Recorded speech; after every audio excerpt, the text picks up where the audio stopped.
Please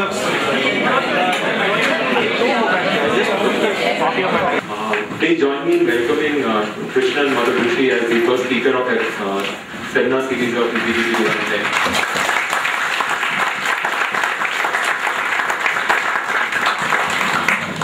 As you guys are already aware, Krishnan is the co-founder of Kwench Library Solutions. This company is funded by Indian India Network. Krishnan is a IIM Bangalore alumnus, and I've sent you the details about Kwench. Krishnan will also talk about it. And Krishnan will be sharing with us his experiences in entrepreneurship, early stage entrepreneurship. And I'm sure it's going to be a learning experience for us. Krishnan, thank you very much for coming in. All yours.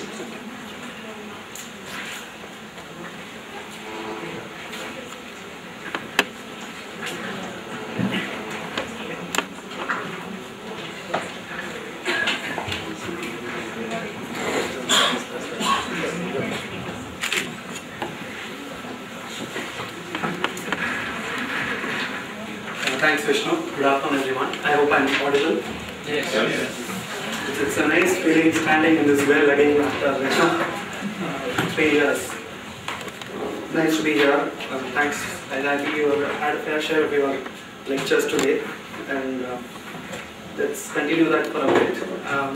I hope it will not be as tiring as your regular lectures. I hope there are no faculty members here. Right. Let me start with the caveat in the sense that I'm not here to speak as a quote-unquote successful entrepreneur, because I guess we are still not there yet.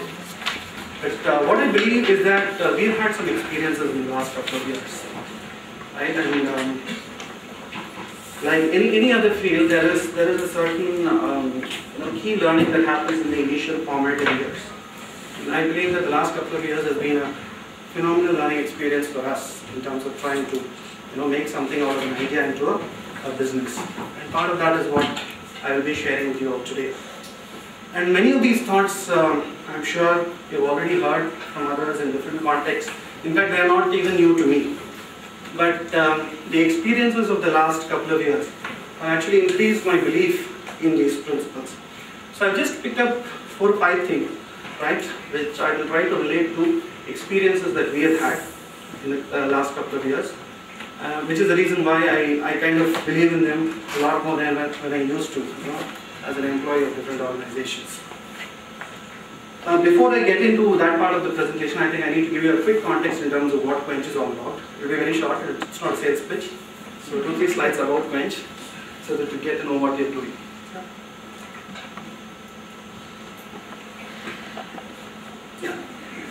See, the basic idea was, of course, we talked with a lot of ideas before coming and settling down on this one. It's a very simple idea. It's almost, many people call it a no-brainer. Right? So there are people who have reading interests, right? In India, I think it's substantially high, as we have now experienced with actual data. But at that point in time, it was a hypothesis that there is a crowd that likes to read, but is handicapped by a lot of reasons, right? One is accessibility to a wide variety of books. Typically, like for example, most of you, I think all of you in fact, have been part of some organization. I don't know how many of them had a good quality in-house library to cater to your requirements. I know of some companies which have good technical libraries, but when it comes to reading stuff on management, or let's say you want to read fiction, for example, or even politics, your in-house library is not going to cater to that. And going and finding a book, the search cost, and books don't come cheap. So typically you pick up something on impulse in an airport, and that's pretty much where it stays. So what we thought was, there is an interest. Some people who have been avid readers in early stages of their student life have actually left that habit over 5-10 years because of the professional and personal pressures on time. So we thought if we could offer this service in a very convenient way, at the same time offer a right choice, is there an audience for that? And today we have found out that there is. The second aspect was from the standpoint of a corporate, right? All companies or all HR heads that we talk to, they believe that yes, library is an essential part. We all call ourselves knowledge industry and all those things. You go to your libraries, it kind of exposes the difference between, walking and talking, basically. Right? So many people are actually quite embarrassed to even acknowledge the fact that we haven't invested in that part of our business. So when we go to companies and find that they don't either have a library at all in many cases, or they have one but they are having trouble managing it, right? Because you have to keep up to date of staff, it occupies a lot of space, there is capex required, so every year you have to fight with the management for funds, all those issues for a corporate.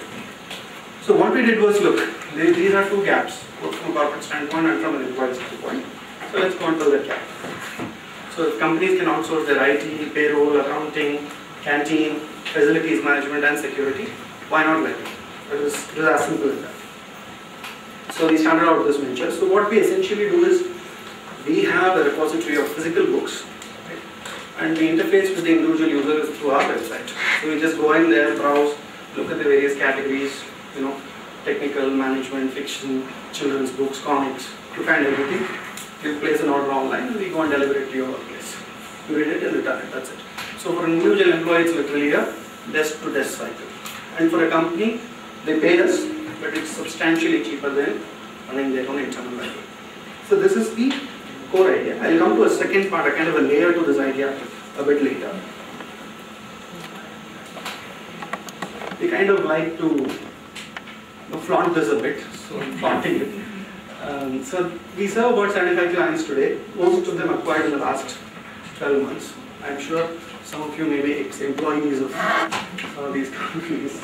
I don't know. Couple of things. One is companies of varying sizes. Large companies with 10,000 employees to small companies with 300 employees, because ours is kind of insensitive to size, right? The way we our engagement model works. And also across sectors. So you find BFSI, FMCG, IT, telecom, everyone. It's a mixed bag. We're pretty weak on manufacturing, which hopefully we should fix in the coming months.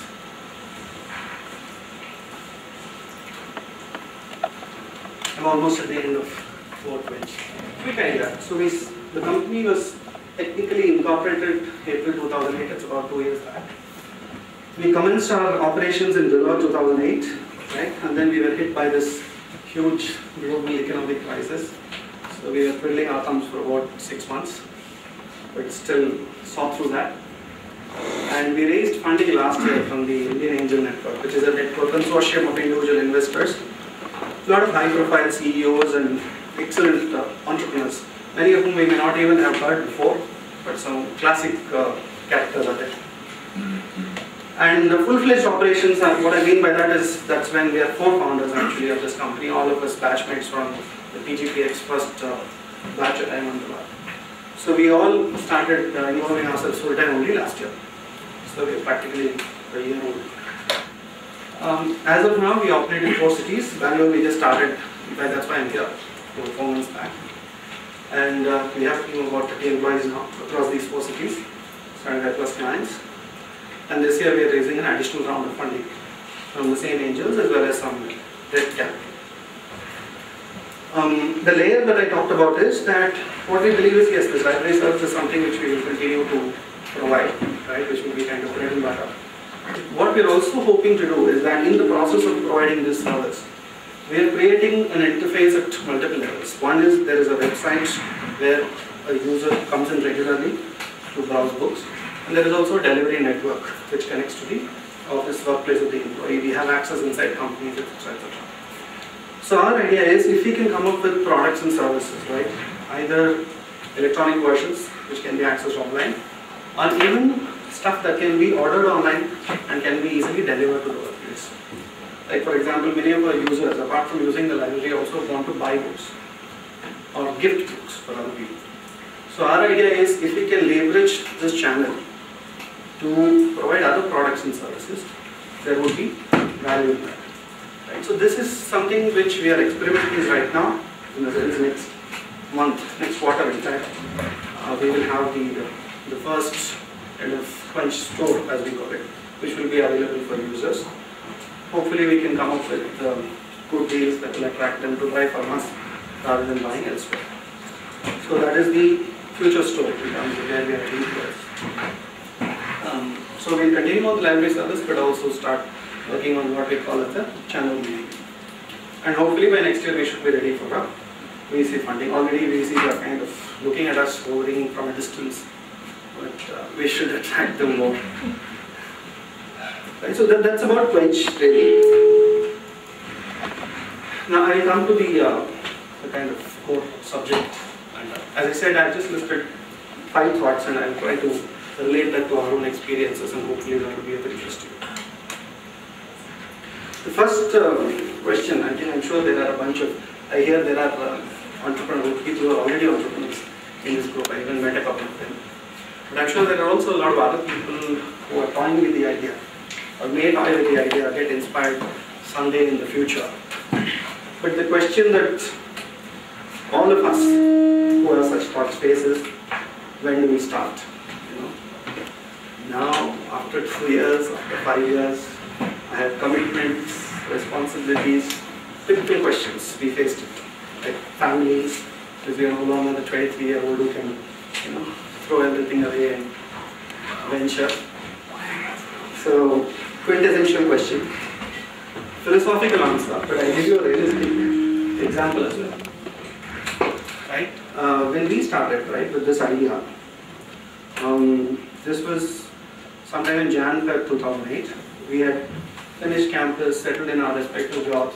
We used to meet up over weekends for coffee and other liquids, and you know, we used to talk about, you know, what to do in life, you know, nice job, cushy job, but is this what you want to do? Typical conversations. And then we started seriously thinking about the option of doing something on our own, the 4 of us. And we tossed many ideas, and we had one batchmate who joined some VC club, Nexus Capital, after IIM. So we used to bounce out ideas with him. He used to negate everything. You know, this is not mine.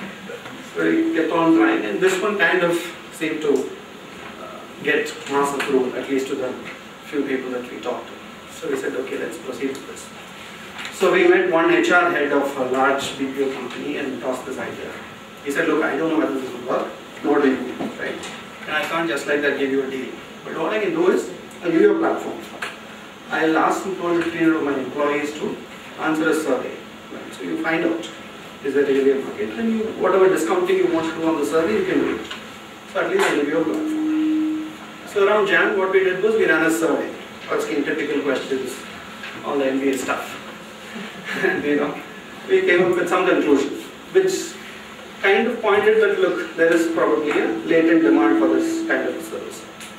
So we said, okay, fine. So we were kind of proceeding in this project mode. We'll do a survey and we'll figure out. So ours was something like a 2 to 3 year plan. Until then, we thought we'd happily, you know, continue working. But what we did was, after this survey, we have a prof in Ahmedabad who, quote unquote, teaches entrepreneurship. He doesn't teach, but he lectures on entrepreneurship. He just pushes people towards entrepreneurship, to put it bluntly. He himself is a successful entrepreneur. So he's our mentor. So we went to him one day, Ahmedabad, 4 of us from Mumbai, on a Saturday. So we met him and said, sir, this is the idea. So we want to figure out how to go about doing all these things. He heard us. I don't think he even concentrated fully on the idea. He was just listening to us. Then he suddenly asked, so, kaise hai tum log? How did you come? He said, we came by train. We thought, you know, why 4 people flying down from Mumbai to Ahmedabad? Because we were already planning to, you know, save for any potential investment 2 years down the line. He said, Kyun? This is the reason why 4 people flying down from Mumbai, 20-25K. We are already just sure. Wanted to show off that, you know, we're already improved. He said, ठीक है, idea है, attitude है. शुरू कर दो. That's it. Meaning, you have the idea, you have the attitude. Start now. What are you waiting for? Obviously, we thought, you know, it's one of his typical things. And we started, we were obviously taken aback. And he looked at us and said, so what's the problem? You're saying you want to do it. You have an idea. You are willing to be frugal. That's it, start. So we said, we came up with our quote-unquote reasons. Right? See, we just started working only in 8-9 months. And the salary we were drawing post-MBA was substantially higher than pre-MBA. So, we wanted to make some money, so we'll save up after 2-3 years. One guy said, I have this commitment, home loan. Somebody had an education loan. So each of us had a valid reason. And we said, look, we are 4 of us, right? Suddenly 4 of us jobless, how will we support? And then we have to invest also in business. This is not something which I can create as a kind of, it's not a pure play internet business. I have to invest in books. It will take about 15-20 lakhs. So he heard all that. He said just 2 things. First he said, look, you are saying there is a client ready. For launching and proving for one client, why do you need 4 people? Why do you think that, if you have to start a venture together, all 4 of you should take your jobs tomorrow and then start a venture. One of you quit if you want to. And the remaining that should go. And then see how it goes. Somebody has to take that, and other people should support the guy who is doing it. That was the solution to that. The second one, more interesting. For the investor, he just wrote out a checkbook and wrote out a check. Right? I can't tell you the exact number, but it was several lakhs. As I said, he himself is an entrepreneur. He is well off, but I don't think anybody would just like that. Is it? This is it. The rest of it, I'm not sure if this will cover your entire expenses, but this is a starting point. The rest of it, you get your friends and family. But so yeah, both problems solved. We were dumbfounded. We walked out of that room. We had no excuses left not to start. Right. So we came back and we started.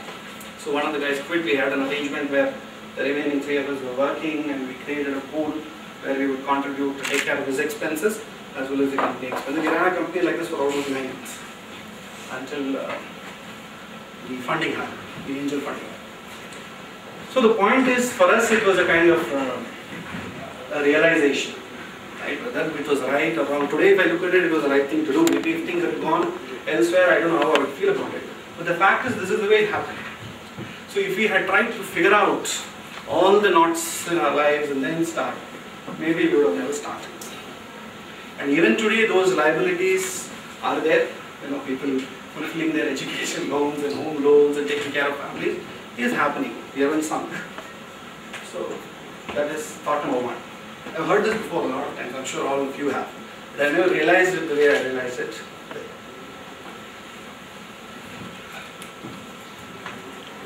Second, it kind of flows in from the first point. Because we were able to do this, one guy getting in, the other people supporting, and all of that stuff, because we were a team. And I mean team, I mean the founding team itself. Right? So today I have a very strong belief that if at all I want to start something in the future or at any point in time on my own, I would never do it alone. Right? Because one is this practical aspect of being able to support each other. And second, in our case, each of us came from a very, very different functional capability. Right? So today, across the entire spectrum of activities required for running a company, be it marketing, finance, fundraising, operations, we have a capability residing in each of us because of how it just happened that way, but we have been very lucky. Right? So we've actually managed without recruiting a management level guy for the last 1 year, and just now we have started recruiting people. That was possible because of the fact that we had a strong team. The other aspect is in terms of the decision making itself. Invariably, we all start with divergent views when it comes to any issue. 4 points of view to start with. Because there is one guy who thinks on his gut, hunch, and all those things. There's another guy who is extremely objective, only facts and data. And the rest of us fall somewhere in the middle. Right? So, this kind of different ways of thinking actually improves the quality of the decisions that we make. So far I'd say we've made a lot of mistakes, but we haven't made any major blunders. I would attribute that largely to the fact that we come from very, very different ways of looking at issues. So this is my personal belief, with due respect to all those entrepreneurs who kind of do it on their own, start up and then build a team, etc. Some people are probably able to do it, but we wouldn't have been able to do it any other way. But of course, this is not without its pitfalls, in the sense that we have our fair share of conflicts as well. Particularly when you have 4 people almost equal in terms of capabilities, education, whatever. Right? It's not easy to manage that in the long run, particularly when you're in stressful situations. We kind of grapple with that. So far we haven't reached a kind of a crisis situation there. And we have our own ways of communicating as well. That we sit around and kind of shoot each other openly, at least once a quarter, vent everything that I want to complain about you, and then move on. So that has worked for us. So again, as I said, this is a belief purely born of my own experience. The third point is around learning from mistakes. We all make mistakes, we all learn from our mistakes. One of the things, this I think I should give full credit to the investors. Right? As I said, the monetary investment that they've made in our companies, for them actually is a pittance. It's like loose change for those guys, because they're all successful entrepreneurs. But the intellectual value that they have brought to us is substantial.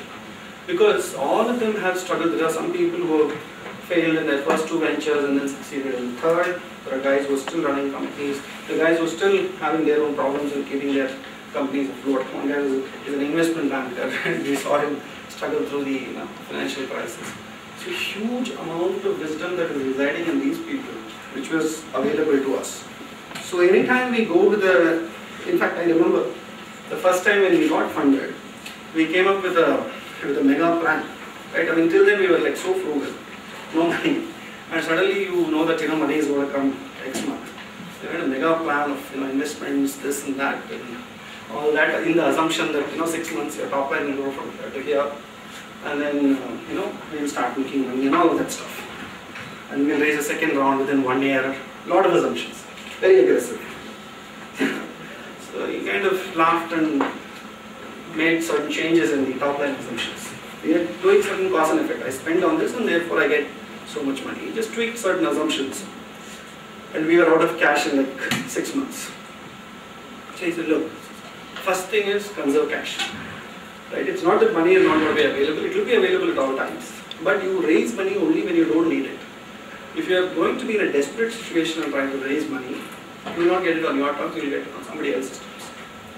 So that changed our mindset a lot. So we had to kind of temper our aggressive thing. And now they are doing the reverse. They are pushing us to be a little bit more aggressive than what we were last year. But that's fine. But that experience is something which we would have learned it, but we would have learned it the hard way. So that is just one example of many, many things. Be it on recruitment or even figuring out what should be a good compensation package for a sales guy. How to link it with incentives. They've done it and they've figured it out so many times. They have some very, very interesting models of doing it. So we just borrow it. On IT, for example, I don't know much about IT, but I know they've given a lot of inputs on that front as well. A couple of guys who are at Yahoo, and so they have all those experiences with it. So learning from other people's mistakes is another thing for which obviously you have to listen to them. We don't always agree with them. We have our own friction going on all the time, but we always listen to them with respect.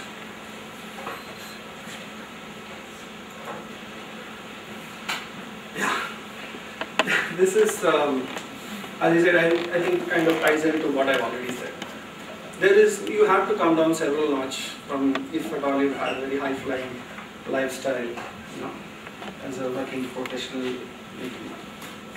Not just because your own money, you travel, official travel, official stay, and McKinsey-like environment spoils you even more. So, but all those things you have to forget at least for the initial years. You can't expect instant gratification to happen. It is going to happen over a period of time, hopefully. Now, I have a very, very fairy tale example for this, which is actually one of the investors in our company who is also a member of our board. Right? The typical profile: IIT pass out, IIM Bangalore, goes to P&G, marketing, selling soap for several years, and suddenly decides to start up his own venture. If someone has read the Stay Hungry, Stay Foolish, they may be able to connect with this guy. So his first venture failed, and then in 2003, I think his second also failed, if I'm not correct. He started his third company, and within 4 years, he built it into a 250 people strong company, which was sold to WNS Global Services in a $65 million all cash deal. Right? So 2007, and then he stays with the company for 1 more year. And he has gone through a tremendous amount of hardships bringing that company to where it was. But that was his postponement. But today, I'll show you what he does. So 2008, until 2008, he stayed with that company, and then he moved out, merged, and so and then he does things like this, investing in small companies, not so much for the money. He liked us, he said, "Kitna chahiye?" That's it. Done. He comes for our board meetings and he's available for us. Took a sabbatical, just roaming around, trying to figure out what to do next. He has no interest in working anymore, no interest in even doing another venture. So what he has done now, recently, last year, is that you are familiar with the UID project, right? Nandan. So he's just gone and joined Nandan's team. So they have some marketing effort, and that's all he does to it. He's happy. There's no money in that, but he says, it's great, and great working with Nandan, small team. Right? That's all I want to do. He comes in for our board meetings and our calls, etc., etc. Couple of other companies. That's his lifestyle. A lot of family time, whatnot. So he has postponed his gratification and he's getting so much of it. And this saying, every time I read this, I would get reminded of that guy. So it's something which all of us aspire for, but it doesn't come easy. The fact is, when it does, it's unbelievable. So that's food for thought. The last thought I have is this. I don't have really much to say because I think it is true for everybody. I mean, today you have to persevere. After this, go and probably work for tomorrow's classes, get up in the morning. And if you're working, you have that pressure. But I don't know, I have worked for about 10, 12 years. I think I have persevered in my respective jobs. But there is a certain thing about this experience that I find quite different, in the sense that your support structure relatively is weak. If you're part of a larger company, if you have a big challenge, you have bosses, levels, etc., to go around and fix your problems. So here a lot of it has to do with your own ability to motivate yourself, right? Calling a client 10, 20 times just to follow up on a deal. Something is almost coming through but doesn't come through. Ups and downs. Keeps happening. More downs than ups.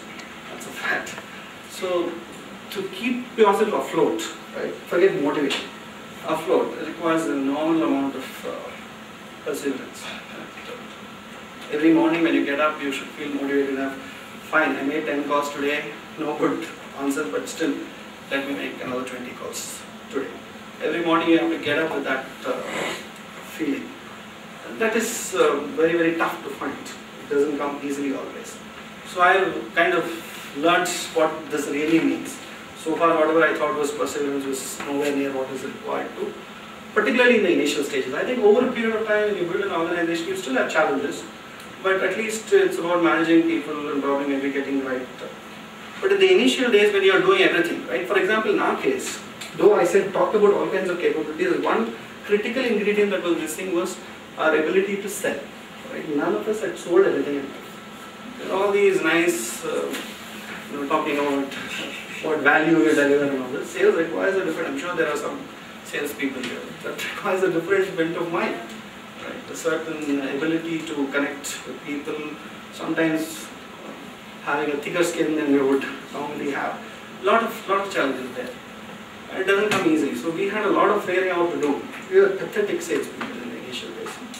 Now we have kind of learnt the art.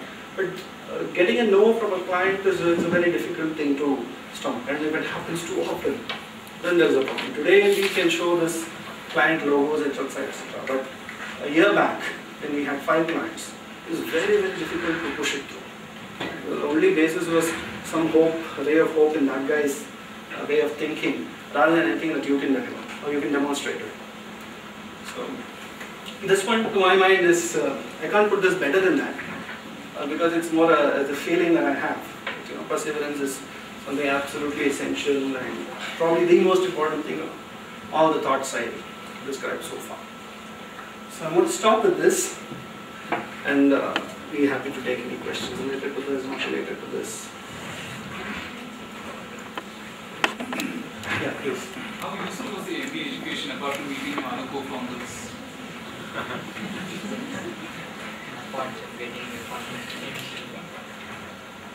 See, several fronts, I would say. One is there are two parts to it. One is a generic, how you feel about yourself, right? There's a certain amount of confidence. If I had been where I was before, right, I was confident as a professional, but I wouldn't have had the confidence to do something on my own, right? So it gives you a certain confidence that you've been part of a great institution. So there must be something about it, right? So you finally, if you have any self-doubt, a large part of that is removed. The second is more practical. That what's the worst case, right? 2-3 years, try out, doesn't work out. There's a good chance that you'll get a job. Right? There's an insurance cover, to put it very bluntly. That is a help. The third important aspect is our own understanding of a business. Some of the language that we speak in terms of valuation of companies, cash flows, etc., as engineers, we've never been exposed to that fully. Right? So when you talk to an investment banker, when these people come for negotiations, etc., you may not understand it as much as they do, but at least you need to know the language, right? So to that extent, it helps a lot. The final aspect is in terms of it helps you build a network. For example, I myself mentioned the prof who helped us, right? And apart from that, a lot of our batchmates, even our alumni whom we meet, right? We go to a company, somewhere or the other, some guy from IIM is ABCL, doesn't matter. IIM, oh yeah. So that network doesn't mean that he's going to hand over the deal in a platter, but it gives you at least an opening conversation. And it also gives people a confidence that, particularly in our early stages, right? Idea to fine, but how will you execute? Now, if you go and tell, look, this company is managed by a bunch of 4 guys who graduated from this institute. The guy has this relatively better confidence, saying that kuch to hoga, so they won't go for that much. So all those things,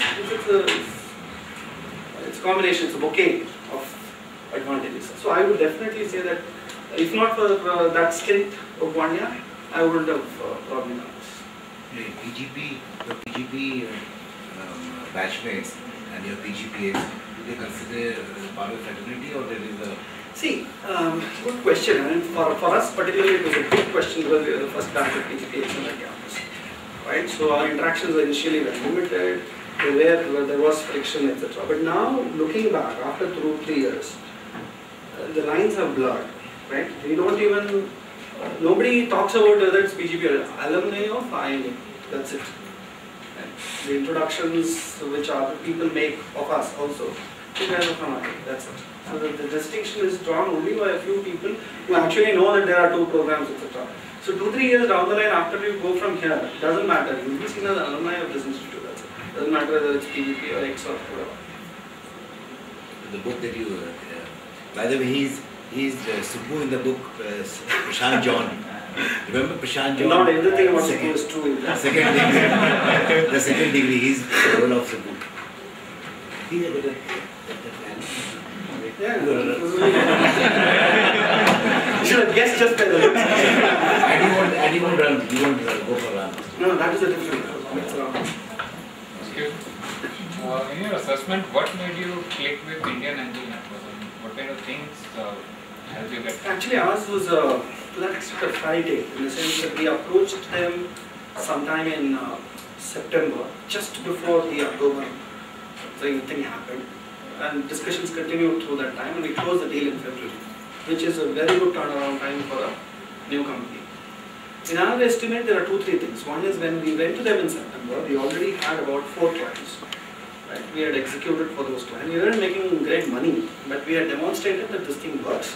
We had a reasonable pipeline, which of course went dry in October. That's a different story. But we had a reasonable pipeline. We had demonstrated that it works. That, to my mind, is a big advantage. And in India, still, I believe in the US it's slightly different. I don't know how it is now. I don't have personal experience. What I hear is that typically you have an idea and you probably put up the website. There is a good chance that you'll get seed funding. But in India, that's not enough. You have to have demonstrate proof of concept is expected. People are a little bit more risk averse here. That is number one. Second thing which they told us later on is obviously the team, right?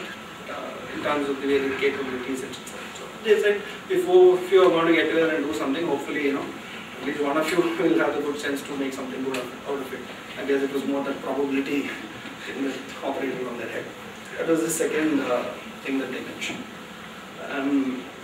And the third aspect was we played this whatever channel mining that I talked about. We spun it as we really believe, still do believe in that story.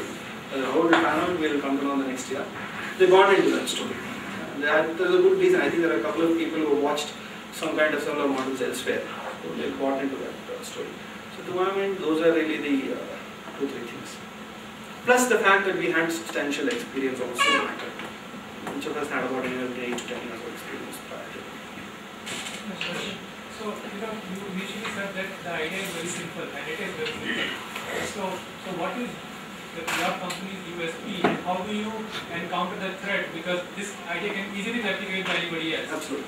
So how do you? Yeah, I think initial days that is a danger, right? But today, it doesn't bother us that much because we know what effort it takes to acquire a client. So the amount of changes that have happened in the engagement model with the client is phenomenal, right? So it's not very obvious. We kind of change that depending on the particular context of a company. The second thing that we bank on is that interacting with these, particularly if some of the names that you see, for example, you have to interact, typically we go through HR heads or anything else, right? So if you have to go and interact with, let's say, HR head of a Gen Pact, fairly senior folks. So unless whoever is replicating also replicates the capability to approach, interact with CXO level, it is not going to be successful. You cannot just like that, you can replicate the website, you can replicate the books, etc., etc. But you cannot replicate the ability to interact with senior folks and convince them that this will work. That is one thing. Second, now we believe that with 75 clients, you have a certain advantage, right? It does happen now that there are a few players in the B2C space who already operate. Library Alliance, some of them might have heard of them. They operate in a similar space, but they have always been B2C. So now after looking at us, they started interacting with a few companies. But when I go with this, right, 75 logos versus another company which is good in B2C, but doesn't match with B2B. But also what we are doing is we are very conscious of that. So what we are doing is we are not confining ourselves to that. This year we have, for example, launched another product called Business Summaries. Some of you might be aware, it's quite popular in the US and Europe, where you get abstracts of books in 8 to 10 pages. So we tied up with a company in the US. So we will be adding some of those things so that it doesn't become overnight replicable. So hopefully that should work. Do you have an exit strategy for it? In the beginning, yes, not now. I mean, honestly, no. In the sense, one thing we know, in principle, of course, we are committed to the idea, committed to the company, want to run it for as long as we want. But we try to remain objective. For example, if next year somebody comes and offers to buy out the company, for example. In fact, we did have one kind of very marginal attempt now. But of course, now we get pathetic valuations, so we can go. We are not averse to any exit option, right? But that we can have is, I don't know, this exit strategy word itself amuses me now, because I don't know whether you can really strategize on an exit. Because there are so many external factors, right? So for example, today, our aim is that we want to reach a certain scale and pitch for a VC funding. Now whether that will happen or not, we don't know. Now if it doesn't happen, what to do is something which we are not only at that point. Today I am not even in a position to visualize that look, plan A, VC funding, fails, plan B, what? Because why it failed is going to be a significant input for me to decide what plan B is going to be. Right? But I know broadly the options that I can run this company like this for some time and we will be, we will slowly increase it, run it like a typical entrepreneurial company, forget VCs, or look at the option of merging with somebody, take over, etc., etc. But these are all kind of broadly, we know this is likely to be the fate of the company. But as a strategy, the only path we have chosen now is, let's go for a VC round next year. We'll see. During your initial time, I think you would have talked with a lot of ideas. Regarding these ideas, I have two questions. One is that, how do you choose one idea and say that this has that kind of quality that you can risk whatever you have towards this, number one. And number two, how did you choose this particular idea? I mean, did you have some particular passion about this, or was it just generic? I mean, just go and go all over and see what works? I think part of the answer lies in your question itself, in the sense that when we tossed around different ideas, right? One is obviously you look for scalability, USP, all those things, right? Typical things. Then finally, there is that feeling within you that will I love doing this, come what may, at least for the next few years, right? So different reasons for different people. For example, for me, I read books, but I wouldn't call myself an avid reader, and therefore my passion for books brought me to this business. I've been lying. But there are other guys, he's written a book, he's an avid reader, Krishnan. So for him, the motivation for this idea is slightly different from what it is for me. For me, the fact that this has the B2B relationship as a kind of foundation for the business is what attracted me to this. So where you have to actually interact with, as I said, HR heads of different companies and build a relationship. For example, I said the new product that we are pushing. Today we are able to do that because in the last 1 year we didn't forget them after providing the library service. We've been interacting and keeping that relationship warm so that you are able to capitalize it on some. For me, that was a major attack. If you ask me to, first of all, internet business itself, I would have been quite wary. Right? I don't know, that's because I come from a background which is purely manufacturing. All this hazy stuff doesn't attract me. The fact that it was a physical book and not everything, on the internet was itself a big deal. For me personally, that angle of, I would love to build that relationship and take it forward. For other people, it was, as I said, books, etc. But ultimately, it's more out of a feeling. How you feel about it, are you really feeling passionate about it? What aspect of it could be different for different people. Something about the other end of your business model. You have so many clients that you're right now catering to. How does it help you in the procurement aspect of your key asset, that is books? Are you getting any additional benefit from the publishers versus anybody else who would be doing a similar venture program? No, you're absolutely right. In the sense we get substantial discounts from our distributors. Substantial as in anywhere between 33 to 40% of what you would pay in a typical bookstore. Right? We are not the only ones who get that. If you look at any retailer like Crossword, for example, or the Flipkart, we are on par with them. And this despite the fact that their procurement volumes would be much higher because they sell the books. Right? For us, we do it for our own consumption, but still we are on par with them on discounts. Which again we kind of manage through the relationship rather than showing them through the volumes. We haven't shown them great volumes as yet, right? Literally. What Crossword might buy in a couple of months, we have stopped in the last 2 years. Second is that the names we're talking of here are pretty much companies who would be not just in one location in the country, right? So we're again the same aspect about your key asset. Does the fact that you are at this moment operating at specific locations only act as a hindrance, or you're able to bridge that, saying okay, even if I'm not operating in that city, I don't have a bookstore or a warehouse, so to say? Yeah, see, it's a hindrance. Sometimes that's one of the reasons why we quickly got into even these 4 cities in the last year, despite some resistance from our investors. Even now, I go to a client, they say I have Chennai also. But we have now managed to work around it by saying, look, we show examples, right? For example, there are some clients which we started in Mumbai, right? And over a 1 year period, we gradually moved to the other cities where we operate. But in the long term, this is going to be a challenge. So what we are now working around is a couple spoke model, where from here serve the southern cities. We have to see how it pans out. It is an issue, but it's not been a showstopper so far. Nobody has told me that, look, you come back to me once you go to Pan India.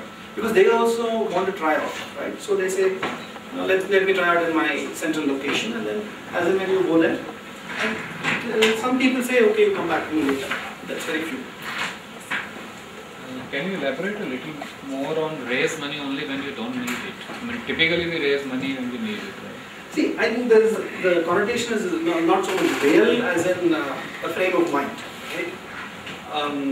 The point that is driven down is that, look, when you are going and negotiating for raising money, obviously there is going to be pull from that side to get the least valuation, pull from your side to get the highest valuation, somewhere you end in between.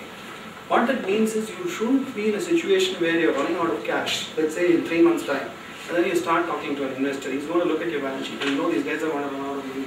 So you are in distress, literally. That is what they mean when they say that, don't raise money when you raise it when you don't need it. In other words, raise it 6 months before. Right? when you're in a reasonably Desperation. good way. Yeah, I don't raise it. That's the idea. And the most important aspect of that is that you have to be very tight on your cash, particularly in the initial stages. After that, it's a different. I think it's true across the board, but initially, people can wipe out a company if you have a lot of cash. So that's a very, and see, control is not just about valuation, but also you lose control of the company in terms of your own decision making, etc. So there are a lot of aspects to that. Thanks, Krishnan, for the talk. You said that the initial years are really the tough years. Just want you to. That's because I only know the initial years. No, you're saying that as per their past experience as well. So, what kind of transition do you see yourself in the state of mind in your lifestyle, and how do you condition yourself for that transition? Because coming from a very successful corporate career and now moving to a hopefully a very successful entrepreneur career, how do you transition yourself? See, fortunately, I mean, personally speaking, the roots are still kind of modest. So it's not, it's just that, you're in the money for a few years of working, relatively. You're not flush with this thing, but relatively. So you have all those indulgences initially, gadgets and whatnot, right? After that, it's a call, which is what I said, that postponing gratification.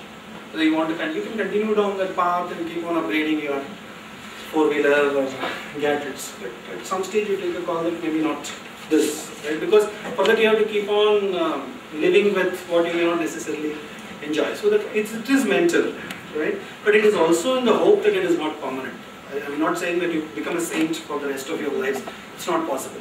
But at least you take a call that, look, 2 to 3 years, right, or whatever time frame that you give yourself. I want to, restrain and get into a now what I would call a normal lifestyle. It's not that you go into this thing. That's about it. How easy or difficult was it? How easy or difficult was it to attract the initial talent that you did? You have 30 employees now, and what were the specific characteristics that you were looking for, given that you were a startup which was virtually unknown when you were hiring this people? See, but most of the 30 I have to acknowledge are people who are at the level of delivery associates, which I'm not saying is easy to recruit nowadays, but still relatively easy. Most of the management recruitments have happened in the last about 6 months. When I say management, people doing business development, operations managers, etc. We did recruit one guy last year itself as an operations manager. Couple of things. One is we overwhelmed the individual with our attention. Right? Okay, that works in most cases. You sell the dream, number 2. Second thing also is that our compensations are substantially higher than what they have been drawing in so-called large companies. So we give them a quantum leap in terms of, let's say he's an assistant manager, promising guy, so you designate him as a manager and give him a 30-40% hike. So we show them the money, right? That's another aspect. And a lot of attention from our side. These are really, there's no other way, in the sense that if you cut down, see, you're not a large company, at the same time you're not competitively paying them. It's very, very difficult to seek talent. But then we'll figure out, I think this is going to be a challenge which we will face this year, right? More than what we have faced in the past. Because we will see the outcome of those recruitments, how it's panning out. And depending on that, we course correct what they call. Couple of questions, I mean, one question actually relates to support from the government, etc. Someone was starting a business about 25-30 years ago in India. We used to have a lot of support from, say, the small industries, development corporations, etc. And those used to be reasonably corruption-free. That could actually approach them and get the funding, plus advice, etc., land, etc. if you need that. I think over the period of years, my belief is that that has kind of whittled away. From the government side, so my question has 2-3 points. From the government side, do you see any focus on encouraging small business in India and have you been able to tap into that? Second thing is, if not the government, what are the other sources that you've been able to tap? Obviously, you've got a network with the IIM, etc. Who are you something? Can you talk a little bit about that? Sure. See, to your point about SIDBI, right? In fact, one of the, I mentioned 2 activities we are doing right now, which is raising equity and debt capital. The debt capital is actually coming from SIDBI. They've got a very, very interesting product with a certain limit in terms of the funding that is available. Targeted is at small and medium enterprises, but with a couple of years in the business. This again, of course, came through the Indian Angel Network. They kind of say that, look, these guys are good. We come with a stamp of approval from them, and it's a very, very good product in the sense that it gives you a 3-year moratorium on your interest payments. It allows you to withdraw in tranches. There are a lot of advantages which typically, for going for debt for a small company, interest burden, etc., is very tough. But this is a very interesting product. So to that extent, there exists. But honestly, we didn't know about this when we started out, and typically our own apathy towards, if you go to a government agency or PSU, nothing will happen. So we didn't even explore those options.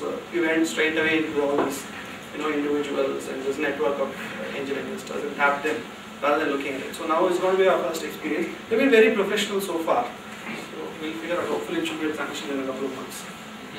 From your network, say, which is the Indian Angel Network. See, when I say the network, it is called the Indian Angel Network, which is nothing but a bunch of about 80-90 individuals who are entrepreneurs, people working in different companies, who have come together as a loose consortium of individuals.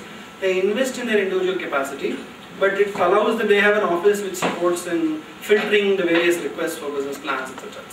And then a bunch of them, out of the 95 people, might decide to invest in a particular company. That's how it works. So it's a formal. How scalable is your model? I'm sorry, guys.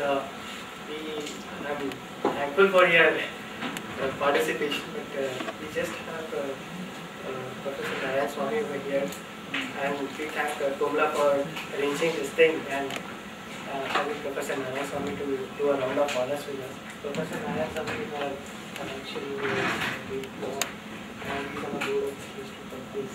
So, Professor.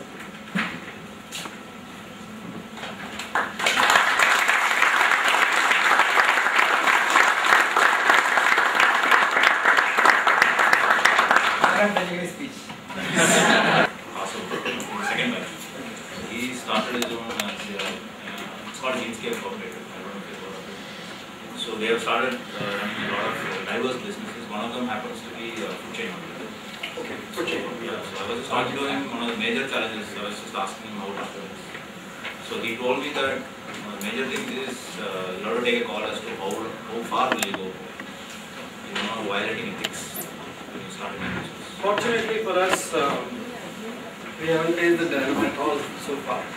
Largely, I think because we deal with, if you can see the logos, companies with professionals, excellent backgrounds, and even the purchasing guys they interact with. At least I don't know, maybe it's a private company. For getting the approvals for license, for setting up a company. No. Maybe see, in that case there would be all these retail space and stuff like that. But otherwise, incorporating a company, you go to a good auditor, he'll help you out. There's no issue with that. Getting your shop and establishments registration done. There is Bangalore, for example. Right? You send a guy to that BBMP office or whatever, right, to $50, which is a fee. That's it. There's no issue there. You face a little bit of challenge on the distribution side, book distributors, etc. But there you cut through the lower level and go to the CEO of that company and have a conversation and stuff. Client side too, they are, for some people, we give them books as gifts. Very cheap ones, we don't spend too much money also. Some people return the books, they say, look, here our policy. That way it's been, fortunately, cautious. Krishnan, you said that none of you were from sales background, right? And so, but you had to do a lot of selling. That's how you got 75 clients. So how did you manage this part? I mean, did you ramp up on your sales skills somehow, or it was part of it was experience on the job, and of course we talk to a lot of people who do sales regularly. And one of the investors is a marketing biz, and he's also done sales as part of his own company.